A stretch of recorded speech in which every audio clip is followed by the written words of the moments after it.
मोक्ष धाम के रूप में प्रसिद्ध बद्रीनाथ धाम में श्राद्ध पक्ष के अवसर पर श्रद्धालुओं की आमद में भारी वृद्धि हो गई है।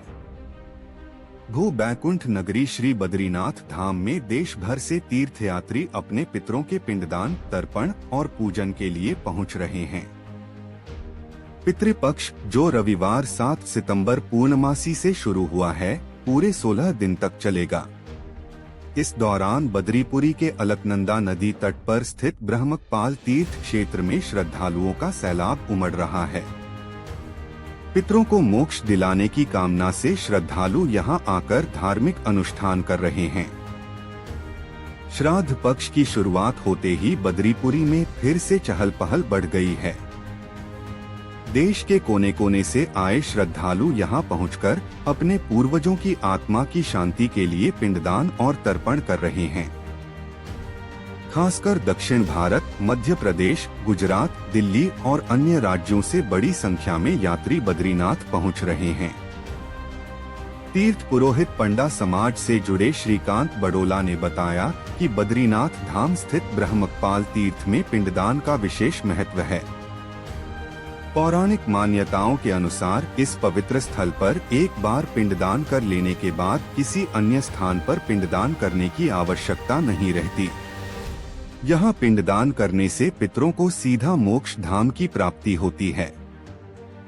अलकनंदा नदी के पावन तट पर बने इस ब्रह्मकपाल क्षेत्र में श्रद्धालु मानते हैं कि पिंडदान से उनके पूर्वज जन्म मरण के बंधन से मुक्त हो जाते हैं। यहाँ पिंडदान करने के बाद अन्य तीर्थ स्थलों पर केवल तर्पण की परंपरा निभाई जाती है। ब्रह्मकपाल क्षेत्र में सुबह से ही श्रद्धालुओं की लंबी कतारें देखने को मिल रही हैं।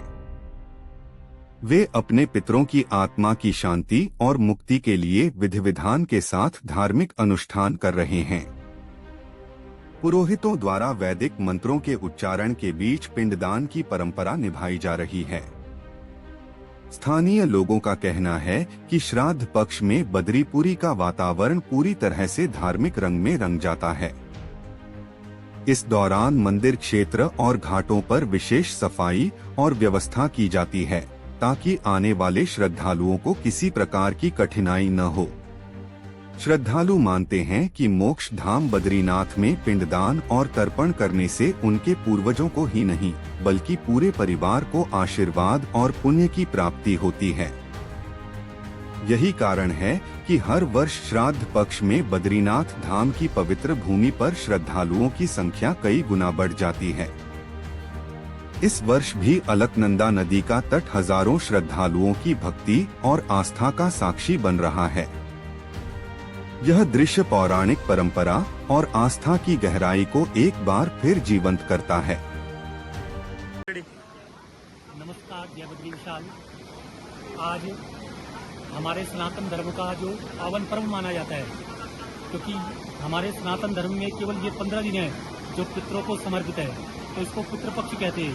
इस तिथि पर हम पितरों के मोक्ष के लिए, गति के लिए, मुक्ति के लिए श्राद्ध तर्पण करते हैं। और बद्रिकाश्रम क्षेत्र में ब्रह्मकपाल में पितरों का श्राद्ध करने का महत्व है कि यहाँ पे श्राद्ध करने के बाद अन्य जगह श्राद्ध करवाना नहीं पड़ता है कि श्राद्धम कृत्वा कुशालाया पितृदृश्य भावनम अन्य क्षेत्रे न च श्राद्धम केवलम तर्पणम आचरेत। यहाँ पे पिंडदान करने के पश्चात अन्य क्षेत्रों में केवल तर्पण करते हैं, पिंडदान बंद हो जाते हैं।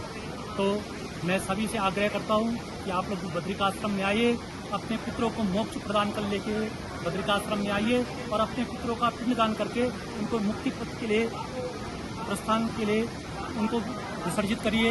यहाँ से उनको पितृलोक की तरफ भेजिए, देवता बना के भेजिए। इन्हीं मंगलमय शुभकामनाओं के साथ नमस्कार, जय बद्री। श्राद्ध पक्ष वास्तव में तो कल से ही प्रारंभ हो चुके थे। राष्ट्रपति जो पूर्णिमा है उसका श्राद्ध कल हो चुका है, परंतु आज पितृपक्ष की जो प्रतिपदा है वो प्रारंभ हो चुकी है। और इधर लोग प्रतीक्षा करते हैं आजकल कि हमारे वंशज जो हैं हमारे पिंड तर्पण इत्यादि श्राद्ध करेंगे, और श्रद्धा से जो किया जाए उसी का नाम ही श्राद्ध है। और श्रद्धा विहितम विरहितम कर्म, जो श्रद्धा के विहीन कोई भी कर्म हो वो किसी फल को देने वाला नहीं होता है।